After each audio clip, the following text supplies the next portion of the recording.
नाज़रीन अस्सलाम वालेकुम। इमरान खान साहब ने जनरल आसिम मुनीर के ऊपर डायरेक्ट हमले करना शुरू कर दिए हैं और नाज़रीन इमरान खान साहब ने अडयाला जेल के अंदर सहाफ़ियों से गुफ्तगू करते हुए एक मरतबा से फिर डायरेक्ट जनरल आसिम मुनीर का नाम लेकर उनके ऊपर हमले किए हैं और उनके नाम एक बड़ा खतरनाक किस्म का पैगाम भेजा है। क्या है ये मामला नाज़रीन, इसकी तफसीलात आपके साथ शेयर करेंगे। दूसरी जानिब एयर एम्बुलेंस का मामला बहुत ज्यादा मुतनाज़ हो चुका है और इस प्रोजेक्ट के जरिए नून लीग ने अपनी एक मनपसंद कंपनी को नवाजने की कोशिश की है। ये क्या चक्कर है नाज़रीन, इसकी डिटेल्स भी आपको देंगे। और नाज़रीन सनम जावेद और आलिया हमजा की हालत इस वक्त इंतहाई तशवीशनाक है और ऐसी सूरत हाल में उनका मजीद 7 रोज़ा जिस्मानी रिमांड वो भी मंजूर किया जा चुका है।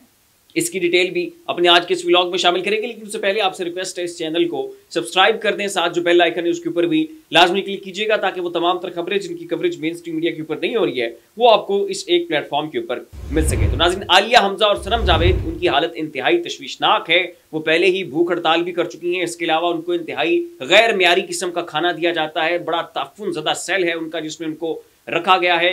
गर्मी बहुत ज्यादा है, इसके बावजूद उनको वहां पर पंखे की सहूलत हासिल नहीं है और जो वॉशरूम है उसकी हालत भी जो है वो इंतहाई ताफुन ज़दा बदबूदार किस्म का वॉशरूम है। मच्छर है वहां पर, मक्खियां हैं। इलीट घरानों से उन दोनों खवातीन का ताल्लुक है, लेकिन वहां पर उनको इंतहाई बुरे और बोंडे अंदाज में ट्रीट किया जा रहा है। और ये देखिए कि अब तक 12 केसेस में उनकी गिरफ्तारी डाली जा चुकी है।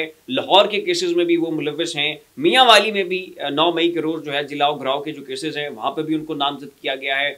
सरगोदा में भी जो है वो वहां पर मुलविस है। तो पता नहीं 9 मई वाले रोज उनके पास कोई एयरक्राफ्ट कैरियर था या पता नहीं उनके पास जनाब कोई हेलीकॉप्टर था या फिर कोई सुपरसोनिक मिसाइल था जिसके ऊपर वो सवार होके पूरे पाकिस्तान में जलाओ गिराओ की जो सरगर्मियां उनमें मुलविस थी। तो खैर आज नाज़रीन उनका मजीद 7 रोज़ा जिस्मानी रिमांड जो है एक और मुकदमे में वो मंजूर किया जा चुका है। सनम जावेद 12वीं दफ़ा गिरफ्तार। सनम जावेद और आलिया हमजा का एक और मुकदमे में जिस्मानी रिमांड मंजूर किया जा चुका है। वालिद का कहना था कि सरगोदा जेल में घर से लाया गया जो खाना है वो भी इनको खाने नहीं दिया जाता और जेल सुप्रिटेंडेंट कहता है कि इजाज़त नहीं है। आलिया हमजा और सनम जावेद ने 4 दिन भूख हड़ताल भी किए रखी थी।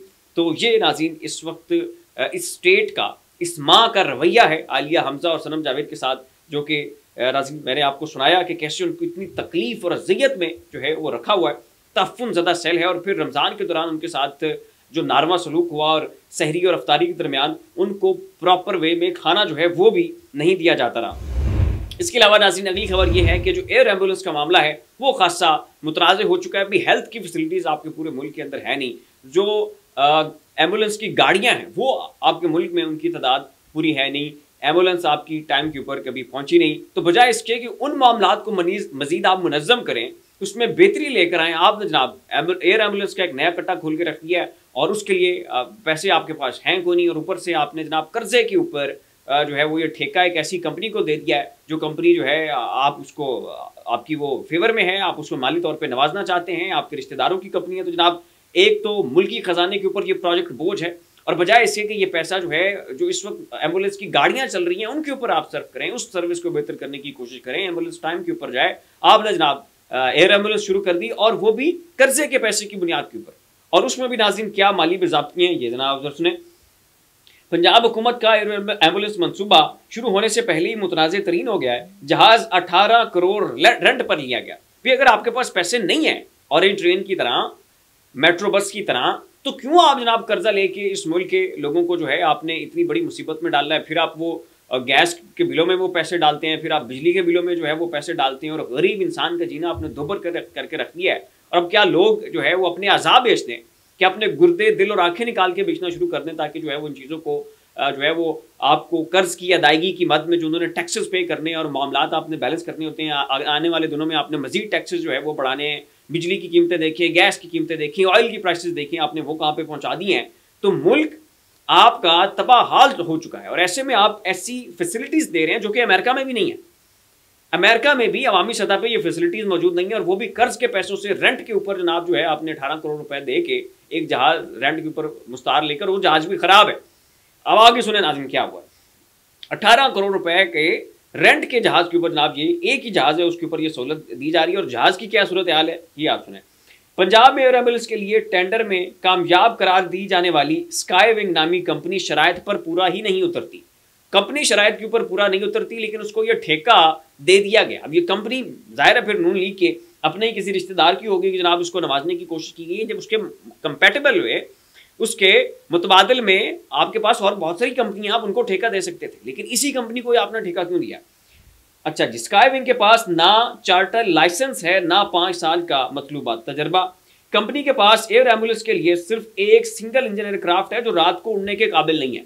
ये एयरक्राफ्ट जो है ये रात को उड़ने की भी सलाहियत नहीं रखता, और उसको जनाब ये इन्होंने पकड़ के ठेका दे दिया है। तो ये भी नाज़रीन आप याद रख लें कि अगर आपका कहीं एक्सीडेंट हो, आपने कहीं मरना हो, आपने किसी गाड़ी में कहीं टक्कर लेनी हो, तो रात के वक्त ना लीजिएगा, रात के वक्त ये तैयारा नहीं पहुंच सकता।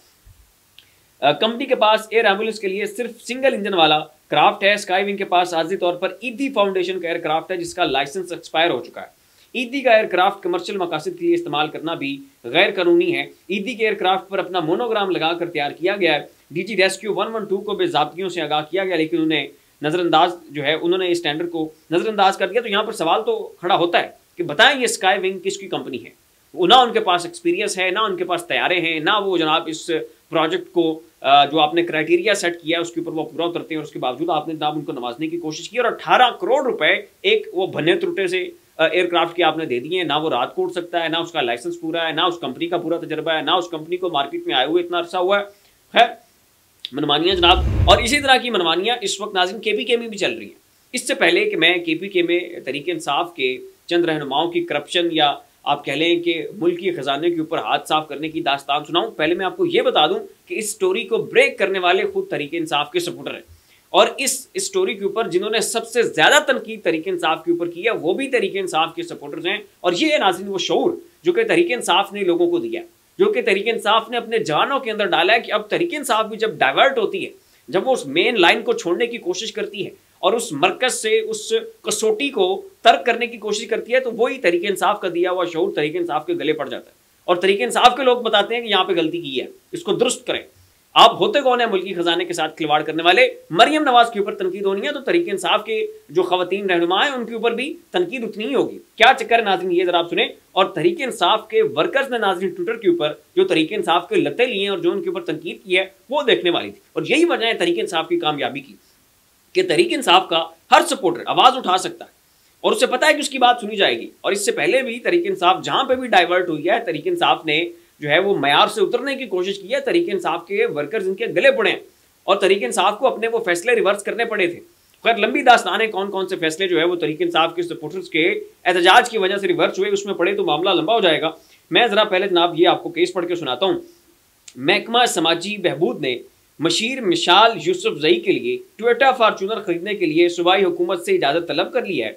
मिशाल आजम के लिए 1,71,07,000 रुपए से गाड़ी खरीदी जाएगी। और उसके अलावा नाजरीन अगली खबर ये है कि समाजी बहबूद के इसी शोबे से तल्लुक़ रखने वाली ये इनकी और रहनुमाएं अनिला महफूज दुरानी, उनके लिए किया स्पोर्टेज की गाड़ी खरीदी जा रही है और उसकी कीमत है 73 लाख रुपए। तो मजमूई तौर पर तकरीबन ये 2.5 करोड़ रुपए की रकम बनती है जो इन दोनों खवातीन की गाड़ियों के ऊपर सर्फ हो रही है। और इसके ऊपर तहरीक इंसाफ के ऊपर ठीक ठाक तनकीद हुई है कि जनाब आप होते कौन है इतनी महंगी गाड़ियों के ऊपर सफर करने वाले, सादा सी गाड़ियां खरीदें, सादा सा तर्ज जिंदगी अपनाएं और उसके ऊपर ये सारे आप अपने मामलात को मुकम्मल करें। तहरीक इंसाफ का नाज़रीन हर वर्कर इस पार्टी को ओन करता है और इनके फैसलों के ऊपर तनकीद करते हैं, हर एक चीज़ के ऊपर नजर रखते हैं और जैसे ही कोई गड़बड़ होने लगती है वो सोशल मीडिया के ऊपर आकर चीखना चिल्लाना शुरू करते हैं। तहरीक इंसाफ को फैसले रिवर्स करने पड़ते हैं। अब नाज़रीन आ जाते हैं इमरान खान साहब वाले मामले के ऊपर। तो इमरान खान साहब ने अडयाला जेल से बैठ के नाज़रीन आसिम मुनीर साहब के लिए पैगाम भी भेजा है, उनके ऊपर तनकीद भी किया है। और जब से नाज़रीन इमरान खान साहब को हुकूमत से निकाला गया 2022 से लेकर अब तक, कभी भी इमरान खान साहब ने आर्मी चीफ का नाम लेकर डायरेक्ट इस तरह से उन्हें मुखातिब करके और उनके ऊपर तनकीद नहीं किया। लेकिन अब नाज़रीन इमरान खान साहब जो हैं वो डायरेक्ट आसिम मुनीर साहब का नाम लेकर उनके ऊपर तनकीद भी कर रहे हैं, उनके ऊपर बड़े कड़े और संगीन किस्म के इल्ज़ाम लगा रहे हैं। और इस वक्त पाकिस्तान में जो कुछ हो रहा है, जो कि तहरीक इंसाफ के खिलाफ हुआ, अदालतों से जो फैसले आए, जो भी कोई कार्रवाई इस वक्त तहरीक इंसाफ के खिलाफ हो रही हैं, इमरान खान साहब इसका डायरेक्ट मलबा जो है वो उठा के आर्मी चीफ साहब के ऊपर फेंक रहे हैं और बाकायदा नाम ले रहे हैं। और माजी में नाज़रीन ऐसा नहीं हुआ है। ये अभी पिछली जो इमरान खान साहब की साफियों से मुलाकात थी उस दौरान भी इमरान खान साहब ने यही किया और अब फिर जो है इमरान खान साहब डायरेक्ट नाम लेकर ये ताबड़तोड़ किस्म के हमले कर रहे हैं। और इस वक्त नाज़रीन इमरान खान साहब को डील्स की ऑफर हो रही है, बंदे जेल के अंदर भेजे जा रहे हैं, इमरान खान साहब को मनाने की कोशिश की जा रही है, इमरान खान को केसेस में बरी किया जा रहा है, अदालतों में ऐसे जो है वो इमरान खान साहब के लिए बड़ा रिलीफ मिलने के जो इम्कानात हैं वो हमें नजर आ रहे हैं। तो ऐसे में बजाय इसके कि इमरान खान साहब नरम होते, को लचक अपनाते, को क्रीज से थोड़ा पीछे हटके सिंगल डबल जो है वो लगाने की कोशिश करते, इमरान खान साहब उल्टा क्रीज से निकल कर जो है 2-4 कदम मजीद चल के जो है ना वो बॉल को खेलने की कोशिश कर रहे हैं और चाह रहे हैं कि उसके ऊपर छक्का लगाएं। क्या कहते हैं नाज़रीन, आज अडयाला जेल में इमरान खान साहब ने साफियों से क्या गुफ्तगू है, मैं चाहता हूं कि पूरी जनाब आपको पढ़ के सुनाऊं। अडयाला जेल में मीडिया से बात करते हुए इमरान खान साहब ने कहा कि समात पर जंगल के बादशाह का नाम लिया था तो अदालत में इजाफी शीशे और दीवारें बना दी गई हैं। इमरान खान साहब और नाज़रीन उनके वकला के दरमियान जो गुफ्तगू के लिए पहले दरमियान में शीशे वगैरह नहीं होते थे, इमरान खान साहब अपने वकला से बातचीत कर लिया करते थे, लेकिन अब जो है वो दरमियान में दीवारें खड़ी कर दी गई हैं, शीशे की दीवार लगी है ताकि इमरान खान साहब जब भी साफियों से गुफ्तगू करें ज़रा ऊंची करें। पहले इमरान खान साहब उनकी कान में बात कर लिया करते थे और बातें बाहर नहीं आती थी, तो चूंकि किसी को वो बातें सुननी है और इमरान खान साहब तो डायरेक्ट नाम ले रहे हैं कि जनाब आसिम मुनीर साहब हैं, अजी जनाब शीशे की दीवार जो है वो दरमियान में लगा दी गई है और ये चाहते हैं कि मैं ऊंचा बोलूँ, अपने वकला से बात करूँ और ये सुने। अच्छा, उसके बाद इमरान खान साहब कहते हैं कि बहावल नगर में कानून तोड़कर पुलिस को फेंटी लगाई गई, बाद अज़ां वासराय ने कहा कि ये हमारे भाई हैं, ऐसा सलूक भाइयों से नहीं गुलामों से किया जाता है। उन्होंने कहा कि ताकतवर ने फेंटी भी लगाई और माफ़ी भी मंगवाई, ये सब जंगल का बादशाह कर रहा है और मुल्क में जंगल का कानून है, जंगल के कानून के बायस मुल्क में सरमायाकारी नहीं आएगी। बादशाह चाहता है तो नवाज शरीफ के तमाम केसेस माफ़ हो जाते हैं और जब बादशाह चाहता है तो 5 दिन में हमें 3 केसेस में सजा सुना दी जाती है। मुल्क में वो कानून है जो जंगल का बादशाह चाहता है और बहावल नगर वाक़ई से यह साबित हुआ है। इमरान खान ने कहा है कि मुल्क में ना आइन की हुक्मरानी है, ना कानून की और ना जमहूरियत की। कर्ज लेने से मईशत और करेंसी मुस्तहकम नहीं हो सकती। IMF के कर्ज से मुल्क में महंगाई की लहर आएगी, तनख्वाहदार और गरीब आदमी मारा जाएगा, सरमायाकारी ना आने से कर्ज और गुर्बत बढ़ेगी, जंगल के कानून से मुल्क का मुस्तकबिल खतरे में डाला जा रहा है। उनका कहना था कि गुज़श्ता 1.5 साल में पाकिस्तानियों ने दुबई में रिकॉर्ड सरमायाकारी की है। बहावल नगर वाक़या बताता है कि मुल्क के हालात क्या हैं। तो नाज़रीन यहाँ पे इमरान खान साहब ने बहावल नगर वाले वाक़े के ऊपर भरपूर अंदाज में खेलने की कोशिश की है। अब नाज़रीन आता है मेन पॉइंट कि जहाँ पे इमरान खान साहब डायरेक्ट आसिम मुनीर साहब का नाम ले रहे हैं।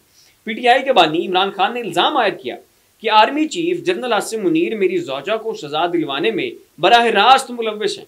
अगर मेरी बीवी बुशरा बीबी को कुछ हुआ तो उसके जिम्मेदार जनरल आसिम मुनीर होंगे। ये नाज़रीन कहना था इमरान खान साहब का। इसके ऊपर मजीद अगले व्लॉग में डिटेल में बात करेंगे कि क्यों इमरान खान साहब इस वक्त जो है वो क्रीज से बाहर निकल कर जो है मजीद 4-5 कदम उठा के बल्ले के साथ छक्का लगाने की कोशिश क्यों कर रहे हैं। इसके ऊपर बड़ी मुफस्सिल बात करेंगे, तज्जिया और तहलील करेंगे, आपको सारी वजूहात बताएंगे। फिलवक्त इतना ही, इसी के साथ अपने मेज़बान को इजाज़त दीजिए, अपना ख्याल रखिएगा। अल्लाह हाफ़िज़।